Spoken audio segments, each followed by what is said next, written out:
সফল হবে তারা।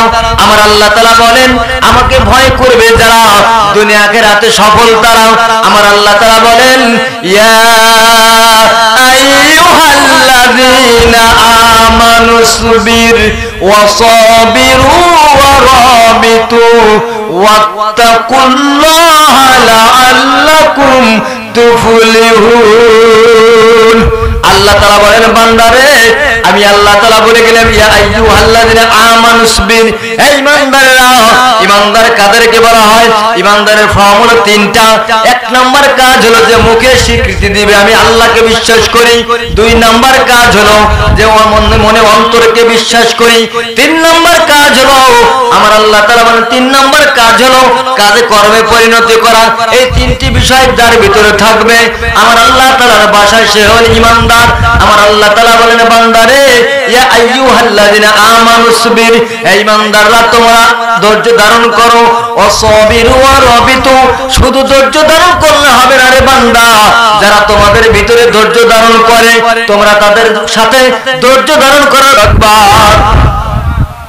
আমার আল্লাহ তাআলা বলেন বান্দারে ফাইজা কুদিয়াতিস সালাতু, যখন তোমাদের নামাজ সমাপ্ত হবে, যখন তোমারে মসজিদে নামাজ আদায় করবে রে বান্দা, আর তোমরা মসজিদে বসে থাকবে না, মসজিদ থেকে তোমরা বের হবে।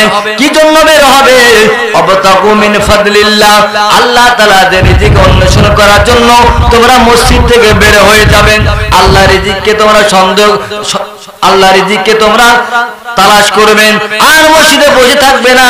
আমার আল্লাহ তাআলা বলেন বান্দা, আর যখন তোমরা তোমাদের রিজিকের তালাশে যাবে, খেত খামারে কাজ করবে, ব্যবসা করবে, বাণিজ্য করবে, লেনদেন করবে, অর্থনীতি করবে, আর রাজনীতি করবে, তখন তোমরা কি করবে রে বান্দা? তখন তোমরা আমি আল্লাহকে অধিকারে স্মরণ করবে যে আমি যা করতেছি, যা বলতেছি সব আমার আল্লাহ দেখে। আর এই কাজগুলো যদি তোমরা করো রে বান্দা, আমি আল্লাহ তাআলা বলে দিয়ে গেলাম লাআল্লাকুম তুফলিহুন, তাহলে তোমরা দুনিয়া আখিরাতে সফল। বন্ধুগণ আমার ভাইরা আমার, তারপরে মাধ্যম হলো তওবা করা। আল্লাহর কাছে তওবা করবে যারা সফল হবে তারা, তওবা করবে না যারা সফল হবে না তারা। আল্লাহ তাআলা বলে বান্দারে তোমরা আমার কাছে তওবা করো, আমি আল্লাহ তাআলা তোমাদের জীবনের গুনাহ মাফ করে দিব। হে বান্দা, কত গুনাহ করেছি জীবনে, তোর গুনাহ যত বড় আমি আল্লাহর রহমত তার চেয়ে বড়। বন্ধুগণ আমার ভাইরা আমার, তওবা করবে যারা সফল হবে তারা। তারপরের মাধ্যম হলো আল্লাহর নিয়ামতকে স্মরণ করা। আমার আল্লাহ তাআলা এত নিয়ামত দিল, এত কিছু আমাদেরকে দিয়ে গেল। আমার আল্লাহ তাআলা বলেন বান্দা, তোর জন্য আমি আল্লাহ তাআলা আসমান বানাইছি, তোর জন্য আমি আল্লাহ তাআলা জমিন বানাইছি। আসমান দ্বারা বৃষ্টি দেব, জমিন দ্বারা ফসল দেব। এ বান্দা শুধু তাই নয়, তোর বডির দিকে টাকা, তোর দুইটা চোখ আমি আল্লাহ তাআলা দিয়েছি, তোর হাতের জায়গায় হাত দিয়েছি, তোর মুখের জায়গায় মুখ দিয়েছি, তোর কিডনির জায়গায় কিডনি দিয়েছি। আমি আল্লাহ তাআলা ইচ্ছা করলেন তোর আমি পঙ্গু বানায়া বের করতে পারতাম, আমি আল্লাহ তাআলা ইচ্ছা করলে অন্ধ বানায়া বের করতে পারতাম রে বান্দা।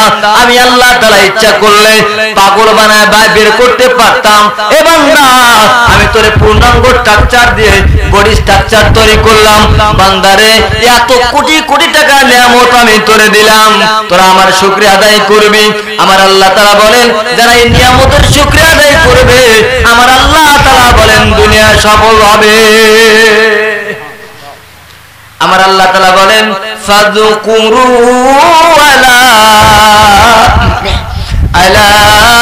আলাল্লাহি লাআল্লাকুম তুফলিহুন।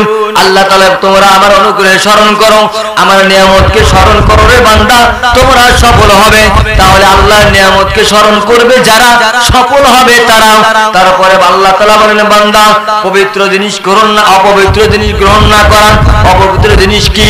অপবিত্র জিনিস হলো ঘুষ, অপবিত্র জিনিস হলো সুদ। যারা অপবিত্র জিনিস গ্রহণ না করবে আমার আল্লাহ তাআলা বলেন তারা সফল হবে। ঠিক না? অপবিত্র জিনিস, সেই অবৈধ লেনদেন, অবৈধ টাকা পয়সা, অবৈধ সম্পদ, ভাইয়ের সম্পদ ভাই মেরে খাওয়া, ভাইয়ের সম্পদ বোন মেরে খাওয়া, বোনের সম্পদ ভাই মেরে খাওয়া। এ বান্দা, আমার আল্লাহ তাআলা কোরআনুল কারীমের ভিতরে আইন দিয়ে দিয়েছে, এক ছেলে যা পাবে দুই কন্যা তা পাবে, অথবা দুই কন্যা যা পাবে এক ছেলে তা পাবে। আমি আল্লাহ তাআলা নিয়ম করে দিলাম, এ বান্দা তোরা যদি আমি আল্লাহ তাআলার নিয়ম নীতি অনুযায়ী জীবন পরিচালনা করো, আমি আল্লাহ তাআলার নিয়ম মেনে চলো, আমি আল্লাহ তাআলাকে গ্রহণ করে নাও, আর তাহলে তোমরা অপবিত্র জিনিস গ্রহণ করবে না। আর অপবিত্র জিনিস গ্রহণ করবে না যারা, আমার আল্লাহ তাআলা বলেন সফল হবে তারা। তাহলে বুঝতে পারছেন অপবিত্র জিনিস। বন্ধুগণ আমার, ভাইরা আমার, তারপরে মাধ্যম হলো সৎকর্ম করা। আমার আল্লাহ তাআলা বলেন সৎকর্ম করবে যারা সফল হবে তারা। এবং আল্লাহ তাআলা কোরআনুল কারীমের ভিতরে সূরা হজের ভিতরে বলেন, ইয়া আইয়ুহাল্লাযীনা আমানুরকাউ ওয়াসজুদু ওয়া'বুদু রাব্বাকুম ওয়াফআলুল খায়রা লা'আল্লাকুম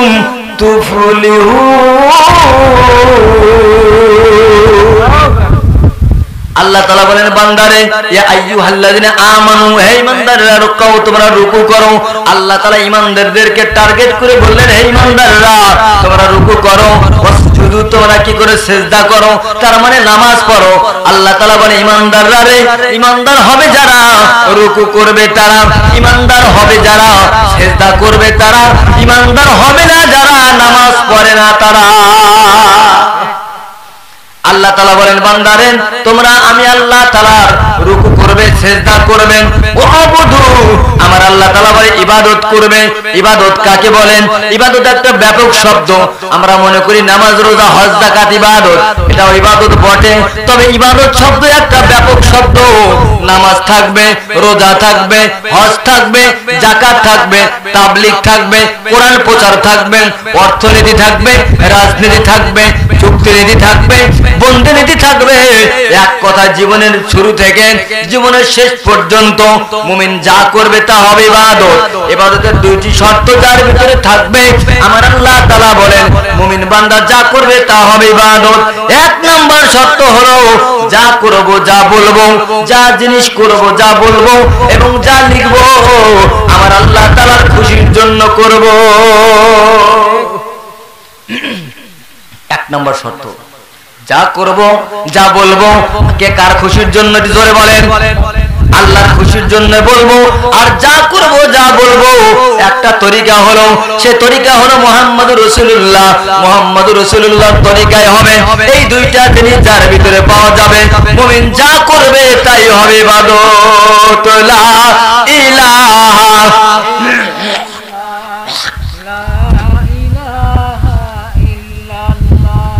জোর হয় না, লা ইলাহা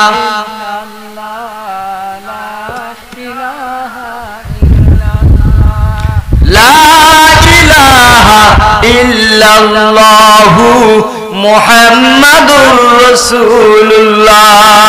বন্ধুগণ আমার, ভাইরা আমার, আল্লাহ তাআলা বলেন ইয়া আইয়ুহাল্লাযিনা আমানুর কাউ, হে ঈমানদাররা তোমরা রুকু করো, ওয়াসজুদু তোমরা সিজদা করো, ওয়া'বুদু তোমরা আমি আল্লাহ তাআলার ইবাদত করো, রব্বাকুম তোমাদের রবের। তাহলে আমাদের রবকে একটু চিল্লায় বলতে হবে, আমাদের রবকে। তাই আল্লাহ আমার রব, তার মানে রবের সিজদা করো, রবের ইবাদত করো। আমার আল্লাহ তাআলা বলেন বান্দা এই সমস্ত ভালো ভালো কাজ যদি করো তাহলে কি হবে? লাআল্লাকুম তুফলিহুন, বান্দারে তাহলে তোমরা সফল। তাহলে আল্লাহ তাআলা বলেন বান্দা রুকু করবে যারা, সিজদা করবে যারা, আল্লাহ তাআলা বলে এই ভালো ভালো কাজ যারা করবে, আমি আল্লাহ তাআলা বলে দিয়ে গেলাম তারা দুনিয়া আখিরাতে সফল। তারপরে আল্লাহ ও রাসূলের অনুগত করা। আমার আল্লাহ তাআলা বলেন বান্দারে আল্লাহ এবং রাসূলের অনুগত করবে যারা সফল হবে তারা। আল্লাহ সুবহানাহু ওয়া তাআলা আমার হাবিবুল্লাহকে বলে ইয়া রাসূলুল্লাহ ইয়া হাবিবাল্লাহ আপনার উম্মতদেরকে জানিয়ে দিন আপনি রাসূলের অনুগত করবে যারা আমি আল্লাহ তাআলার ভালোবাসা পাবে তারা। আল্লাহ সুবহানাহু ওয়া তাআলা বলেন কুল ইন কুনতুম তুহিব্বুনাল্লাহ ফাত্তাবিউনি ইউহিব্বুকুমুল্লাহ ওয়া ইয়াগফির লাকুম যুনুবাকুম। আমার আল্লাহ তাআলা বলেন কুল রাসূল আপনি বলে দিন ইন কুনতুম তুহিব্বুনাল্লাহ যদি তোমরা আমি আল্লাহর ভালোবাসা পেতে চাও ফাত্তাবিউনি আমি রাসূলের ইত্তেবা করো আমি রাসূলের অনুসরণ করো। আমার আল্লাহ তারপরে বলে ইউহিব্বুকুমুল্লাহ তাহলে তোমরা আমি আল্লাহর ভালোবাসা পাবে আর আমি আল্লাহর ভালোবাসা হলো ওয়া ইয়াগফির লাকুম যুনুবাকুম আমি আল্লাহ তাআলা তোমাদের জীবনে যত গুনাহ আছে যত পাপ আছে আমি আল্লাহ তাআলা সমস্ত পাপ তোমাদের ক্ষমা করে দিব। তাহলে আমার আল্লাহ বলেন হে রাসূল আপনার অনুগত করবে যারা সফল হবে তারা আপনার অনুগত করবে যারা আল্লাহ তাআলা বলেন আমি আল্লাহর ভালোবাসা পাবে তারা। আল্লাহর ভালোবাসা পেতে হলে আমার রাসূলকে অনুগত করতে হবে আমার রাসূলকে অনুসরণ করতে হবে। আমার আল্লাহ তাআলা কোরআনুল কারীমের ভিতরে বলেন ওয়া মাইয়াতি ইল্লাহ ওয়া রাসূলহু ফাকাদ ফাযা ফাওজান আযীমা। আল্লাহ তাআলা বলেন ওমাইয়ুতিল্লাহ ওয়া রাসূল যারা আমি আল্লাহ এবং আমার রাসূলের অনুগত করবে আল্লাহ সুবহানাহু ওয়া তাআলা বলে হে রাসূল আপনি এবং আমি আল্লাহর ইবাদত যারা করবে অনুগত যারা করবে আমি আল্লাহ তাআলা বলে গেলাম ফাকাদ ফাযা ফাওজান আযীমা তারা দুনিয়া আখিরাতে মহা সাফল্য লাভ করবে। বন্ধুগণ আমার ভাইরা আমার তারপরের মাধ্যম হলো আল্লাহর পথে সংগ্রাম করা আল্লাহর পথে জিহাদ করা। আল্লাহর পথে জিহাদ করবে যারা আল্লাহর রাস্তায় থাকবে যারা কোরআনের রাস্তা কায়েমের আন্দোলন করবে যারা ইসলামকে প্রতিষ্ঠিত করতে গিয়ে যারা জমিনে রক্ত ঢেলে দিবে কোরআনকে রাস্তা কায়েমের জন্য ইসলামকে কায়েমের জন্য যারা ঝাঁপিয়ে পড়বে জিহাদের ময়দানে আমার আল্লাহ তাআলা বলেন তারা হলো দুনিয়া আখিরাতে সফল। বন্ধুগণ আমার ভাইরা আমার আল্লাহ তাআলা বলেন বান্দারে আল্লাহর পথে সংগ্রাম করবে যারা সফল হবে তারা। আল্লাহর পথে সংগ্রাম করেছিল সাহাবীরা বদরের প্রান্তে আমার রাসূল 1000 সাহাবীদেরকে নিয়ে রওনা দিয়েছে। প্রতিমধ্যে আব্দুল্লাহ বিন উবাই বিন সুলুল বলে ইয়া রাসূলুল্লাহ ইয়া হাবিবাল্লাহ কাফেরদের সৈন্য সংখ্যা কত? আমার নবী বলে 3000। আমাদের সৈন্য সংখ্যা কত? রাসূল বলে 1000। আব্দুল্লাহ বিন উবাই বিন সুলুল বলে ইয়া রাসূলুল্লাহ ইয়া হাবিবাল্লাহ নবী গো আপনি আমাদেরকে অসম যুদ্ধের দিকে ঠেলে দিচ্ছেন কাফেরদের সৈন্য সংখ্যা বেশি আমাদের সৈন্য সংখ্যা কম আমি এই যুদ্ধে যাব না। দেখছেন শুধু আব্দুল্লাহ বিন উবাই বিন সুলুল যায় না ও 300 সাহাবীকে মাইনাস করে নিয়ে এসেছে। 1000 সাহাবীর ভিতরে 300 সাহাবী চলে আসলো আব্দুল্লাহ বিন উবাই বিন সুলুলের কথা শুনে। নবীজি আমার 300 সাহাবী মাইনাস করে দিয়ে 700 সাহাবী নিয়ে ওদের ময়দানে ঝাঁপিয়ে পড়লেন। ওদের ময়দানে আমার নবীজি 50 জন সাহাবীদেরকে বলতেছে ও 50 জন তীরন্দাজ সাহাবী তোমরা এই রুমা পাহাড়ের চিপার ভিতরে থাকবে আমি নবীজির পারমিশন না পাওয়া পর্যন্ত তোমরা এই জায়গা ত্যাগ করবে না। যুদ্ধ শুরু হয়ে গেল নারায়ে তাকবীর আল্লাহু আকবার স্লোগান শুরু হয়ে গেল। তাহলে নারায়ে তাকবীর আল্লাহু আকবার স্লোগান হলো বদরের স্লোগান নারায়ে তাকবীর আল্লাহু আকবার স্লোগান হলো উহুদের স্লোগান নারায়ে তাকবীর আল্লাহু আকবার স্লোগান হলো হুনাইনের ময়দানের স্লোগান। আজকে ওরা নারায়ে তাকবীর আল্লাহু আকবার স্লোগানের বিরোধী তারা স্বয়ং নবী বিরোধী। ঠিক বন্ধুগণ আমার ভাইরা আমার রাসূল আমার এই কি করলো আমার নবীজি এই 700 সাহাবী নিয়ে বদরের প্রান্তে যুদ্ধ শুরু হয়ে গেল মুসলমানদের বিজয় হয়ে গেল। মুসলমানদের যখন বিজয় হয়ে গেল আমার নবীজির অর্ডার কি ওই 50 জন সাহাবী ওই 50 জন তীরন্দাজ সাহাবী রাসূলের অর্ডার ওখানে ফলো না করে ওই গনিমতের মাল সংরক্ষণ করার জন্য গেল। ওই যেই জায়গা থেকে চলে এসেছে আমার নবীর সাহাবীরা ওই জায়গায় যে কাফেররা আবার আক্রমণ করেছে মুসলমানরা ছত্রভঙ্গ হয়ে গেল। 10 জন সাহাবী রাসূলকে এসে বলেন ইয়া রাসূলুল্লাহ ইয়া হাবিবাল্লাহ নবী গো আপনি নড়বেন না আমরা 10 জন সাহাবী আপনাকে ঘেরাও করে নিয়েছি রাসূল আমাদের জীবনে এক ফোঁটা রক্ত বিন্দু থাকবে আপনি রাসূলের শরীর থেকে এক ফোঁটা রক্ত জমিনে পড়বে না। কেমন ভালোবাসা দেখছেন বন্ধুগণ আমার ভাইরা আমার কাফেররা বৃষ্টির মতো তীর মারে কাফেররা বৃষ্টির মতো ধনুক মারে এক একটা সাহাবীর চোখে লাগে মুখে লাগে সাহাবী জমিনে পড়ে যায়। এইভাবে 9 জন সাহাবী দুনিয়া থেকে বিদায় হয়ে গেল। একজন সাহাবী রাসূলকে জড়িয়ে ধরে আর বলতে ইয়া রাসূলুল্লাহ ইয়া হাবিবাল্লাহ নবী গো আপনি নড়বেন না, যত তীর আর ধনুক আসে আমার বুকে লাগবে পিঠে লাগবে, আমি সাহাবী দুনিয়া থেকে বিদায় হয়ে যাব, আপনি নবীজি বিনিময়ে বেঁচে থাকবেন। তাহলে ভালোবাসা কানে কয়? ভালোবাসার নাম মুখে দেওয়া লাগে না, ভালোবাসা কাজে প্রমাণ করতে হয়। সাহাবীরা নবীকে এইরকম ভালোবাসা দিয়েছে, সাহাবীরা নবীকে জীবনের চেয়ে বেশি ভালোবাসতো। নবীজি যখন আমার এইভাবে যুদ্ধের ময়দান শুরু হয়ে গেল, 9 জন সাহাবী বিদায় হয়ে যাওয়ার পর একজন সাহাবী বিদায় হয়ে গেল, নবীজি একা উহুদের ময়দানে নবীজিকে একটা কাফের এসে নবীজির মাথা বরাবর ইমের হেলমেট বরাবর একটা পাথর মেরে দিল, আর একটা কাফের এসে আরেকটা মেরে দিল, একই জায়গায় আরেকটা কাফের এসে নবীজির মুখে মেরে দিল, সামনে দুটি দাঁত ঝরে গেল উহুদের ময়দানে। নবী আমার মাথা চক্কর মেরে নবী উহুদের ময়দানে পড়ে গেল, রক্ত মাখা শরীর। আর কাফেররা গুজব রটিয়ে দিল আখির জামানার পয়গম্বর বিশ্বনবী মুহাম্মদ রাসূলুল্লাহ বিদায় হয়ে গেছে, নাউজুবিল্লাহ বলা যায় না। ওরা গুজব রটাই দিল আখির জামানার নবী নাই, দুনিয়া থেকে বিদায় হয়ে গেছে। এইবার সাহাবীরা নবীকে উটকাইতে নবীকে খুঁজতে লাগলো, খুঁজতে খুঁজতে নবীজির জামাতা হযরত আলী রাসূলকে দেখে একটা গর্তের ভিতরে শুয়ে আছে, কান্না মাখা শরীর, রাসূলের রক্ত মাখা শরীর। আমার নবীজি যখন এইরকম যখন সাহাবী হযরত আলী যখন আমার নবীকে এইরকম পেল, হযরত আলী কাঁদতে কাঁদতে চোখের পানি ফেলে বলে ইয়া রাসূলুল্লাহ ইয়া হাবিবাল্লাহ নবী গো কাফেররা আপনাকে মেরে কি করেছে নবী? আল্লাহর নবী বলে সাহাবী আলী রে কেঁদো না, আলী কেঁদো না, এই জমিনে যত আমার রক্ত পড়েছে আলী, এই জমিনেই আল্লাহর দ্বীন কায়েম হয়ে যাবে। বন্ধুগণ আমার ভাইয়েরা আমার, যেই জমিনে আলেমদের রক্ত পড়ে, যেই জমিনে হাফেজদের রক্ত পড়ে, যেই জমিনে কোরআনওয়ালাদের রক্ত পড়ে, আল্লাহর কদমে সেই জমিনে কোরআনের রাজ কায়েম হয়। আমার বাংলার 56,000 বর্গ মাইল আলেমদের রক্ত পড়েছে, হাফেজদের রক্ত পড়েছে, কোরআনওয়ালাদের রক্ত পড়েছে, জমিন লাল হয়ে গেছে। আমার মন বলে আগামী বাংলাদেশ হবে কোরআনের বাংলাদেশ। বন্ধুগণ আমার ভাইরা আমার, আল্লাহর পথে সংগ্রাম করবে যারা সফল হবে তারা। আমার আল্লাহ তাআলা বলেন তারপরের মাধ্যম হলো সৎ কাজে আদেশ করা, অসৎ কাজে বাধা দেওয়া। আল্লাহর নবীর হাদিস শরীফের ভিতরে বলেন মান রাআ মিনকুম মুনকারান ফালিয়ুগাইরু বিয়াদিহি ফাইন লাম ইস্তাতি ফাবিলিসানি ফাইন লাম ইস্তাতি ফাবিকলবি ওয়া যালিকা আদাফুল ঈমান। আল্লাহর নবী বলেন, বিশ্ব নবী বলেন মান রাআ মিনকুম মুনকারান, তোমাদের মধ্যে থেকে যারা দেখবে, কি দেখবে? খারাপ কাজ দেখবে, অশ্লীল কাজ দেখবে, কোরআন বিরোধী কাজ দেখবে, হাদিস বিরোধী কাজ দেখবে, ইসলাম বিরোধী কাজ দেখবে। আল্লাহর নবী বলেন ফালিয়ুগাইরু বিয়াদিহি, সে হাত দ্বারা বাধা দিবে। কি দ্বারা? হাত দ্বারা বাধা দিবে। তারপরে আল্লাহর নবী বলেন ফাইল্লাম ইস্তাতি ফাবিলিসানি, হাত দ্বারা বাধা, মুখ দ্বারা বাধা দিবে।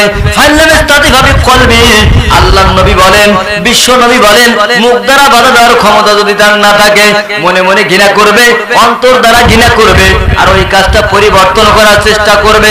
আল্লাহর নবী বলেন এই কাজ যারা করবে ওয়া যালিকা আদাফুল ঈমান, আর এই কাজ যে করবে মনে মনে ঘৃণা করবে, আল্লাহর নবী বলেন ও হলো সবচেয়ে দুর্বল ঈমানের পরিচয়। তাহলে ফার্স্ট ক্লাস ইমানদার কারা? হাত দ্বারা বাধা দেয় যারা। সেকেন্ড ক্লাস ইমানদার কারা? মুখ দ্বারা বাধা দেয় যারা। থার্ড ক্লাস ইমানদার কারা? অন্তর দ্বারা ঘৃণা করে যারা। ঠিক না বন্ধুগণ আমার ভাইরা আমার, কোরআনের বিধানকে মেনে চলা, তারপরে মাধ্যম হলো কোরআনের বিধান মেনে চলবে যারা সফল হবে তারা। আমার আল্লাহ তাআলা বলেন বান্দারে আমি যে কোরআন পাঠিয়েছি, আল্লাহর নবী বিশ্ব নবী আখেরি জামানার পয়গম্বর বিদায় হজের ভাষণে বলে তারাক্তু ফিকুম আমরাইন, দুটি জিনিস তোমাদের মাঝে রেখে গেলাম। এই দুটি জিনিস সুবহানাহু ওয়া তাআলা বলেন, আল্লাহর নবী বিশ্ব নবী আখেরি জামানার পয়গম্বর বিদায় হজের ভাষণে বলেন এ সাহাবীরা, এ তালহা, আবু বকর, ওমর রে, উসমান রে, আমার জীবনে বোধহয় এটাই শেষ হজ, তোদের সাথে আর দেখা হবে কিনা জানি না। আল্লাহর কি কারিশময়, ওই হজ করার পরে নবীজি আর ধরা দামে ছিলেন না, নবীজি মরে গেছে, নবীজি দুনিয়া থেকে বিদায় নিয়েছে। আল্লাহর নবী বলে সাহাবীরা রে আর দেখা হবে কিনা জানি না। আল্লাহর কি কারিশময়, ওই নাম, ওই হজের নাম হলো বিদায় হজ। কি হজ? তার মানে আর দেখা হয় নাই। ওই হজের ভাষণে নবীজি বলে তারাকতু ফিকুম আমরাইন লান তাদিল্লু মা তামাসসাকতুম বিহিমা কিতাবাল্লাহি সুন্নাতুর রাসূল। আল্লাহর নবী বলেন, বিশ্ব নবী বলেন, উম্মত রে দুটি জিনিস তোমাদের মাঝে রেখে গেলাম, এই দুটি জিনিসকে যদি তোমরা আঁকড়ে ধরো, এই দুটি জিনিসের নিয়মকে যদি তোমরা সমাজে চালু করে দাও, এই দুটি জিনিসের নিয়মকে যদি ব্যক্তিগত জীবনে, পারিবারিক জীবনে, রাজনৈতিক জীবনে, অর্থনৈতিক জীবনে এই দুটি জিনিসকে মেনে নাও, তার মানে এই দুটি জিনিসকে যদি তোমরা আঁকড়ে ধরো, আমি রাসূল বলে গেলাম লান তাদিল্লু মা তামাসসাকতুম বিহিমা কিতাবাল্লাহি সুন্নাতুর রাসূল। আল্লাহর নবী বলেন উম্মত রে এই দুটি জিনিসকে যদি আঁকড়ে ধরো কখনো তোমরা পথভ্রষ্ট হবে না। এই দুটি জিনিস হলো এক নম্বর কিতাবুল্লাহ আল্লাহর কোরআন, আর দুই নম্বরে সুন্নাতুর রাসূল রাসূলের হাদিস। তাহলে একটা কোরআন আর একটা হাদিস। নবী তো জানে আবু বকর একদিন থাকবে না দুনিয়ায়, ওমর একদিন থাকবে না, ওসমান রাদিয়াল্লাহু তাআলা আনহুমা একদিন থাকবে না।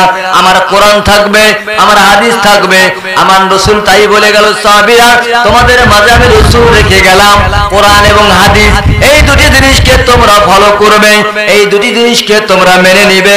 আমি রাসূল বলে গেলাম কখনো তোমরা পথভ্রষ্ট হবে না। তাহলে কোরআন মানবে যারা, পথভ্রষ্ট হবে না তারা। কোরআন মানবে যারা, সফল হবে তারা। কোরআনের বিধান মেনে চলা, কোরআনের বিধান মেনে চলবে যারা, দুনিয়া আখিরাতে সফল হবে তারা। তারপরের মাধ্যম হলো আল্লাহ নবীর কথা মেনে নেওয়া। আমার আল্লাহ তাআলা বলেন ওয়ামা আতাকুমুর রাসূলু ফাখুযুহু ওয়ামা নাহাকুম আনহু ফান্তাহু। আল্লাহ তাআলা বলেন মা আতাকুমুর রাসূল, আমার রাসূল যা নিয়ে এসেছেন, আমার রাসূল যা নিয়ে এসেছেন ও উম্মতেরা তোমরা তা গ্রহণ করে নাও। রাসূল নিয়ে এসেছেন কোরআন, রাসূল নিয়ে এসেছেন হাদিস, তাহলে তোমরা কোরআন আর হাদিস মেনে নাও। রাসূল নিয়ে এসেছেন ইসলাম, তোমরা ইসলামকে মেনে নাও। আল্লাহর নবী বলে, আল্লাহ সুবহানাহু ওয়া তাআলা বলেন মা আতাকুমুর রাসূল, আমার রাসূল যা নিয়ে এসেছেন তোমরা তা মেনে নাও। ওয়া মা নাহাকুম আনহু ফান্তাহু, আমার রাসূল যা নিষেধ করেছেন তা তোমরা দূরে থাকো। আল্লাহর রাসূল তাহলে কি নিয়ে এসেছেন একটু আপনারা জোরে বলেন, কি নিয়ে এসেছেন? কোরআন আর হাদিস নিয়ে এসেছেন। তাহলে আল্লাহ তাআলা বলল আল্লাহ নবীর কথা মেনে নেবে যারা, সফল হবে তারা। তারপরের মাধ্যম হলো আত্মীয় স্বজনের হক আদায় করা। আত্মীয় স্বজনকে যারা হক আদায় করবে, আত্মীয় স্বজনকে যারা ভালোবাসবে, আল্লাহ সুবহানাহু ওয়া তাআলা বলেন সফল হবে তারা। আত্মীয় স্বজনের মানুষের হক আদায় করা, প্রতিবেশীর হক আদায় করা, গরিব মিসকিনদের হক আদায় করা, এই কাজগুলো করবে যারা, আমার আল্লাহ তাআলা বলেন সফল হবে তারা। বন্ধুগণ আমার ভাইরা আমার, তারপরের মাধ্যম হলো তাকওয়ার গুণ অর্জন করা।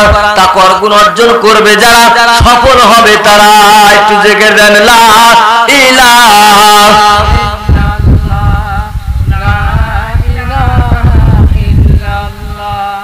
লা ইলাহা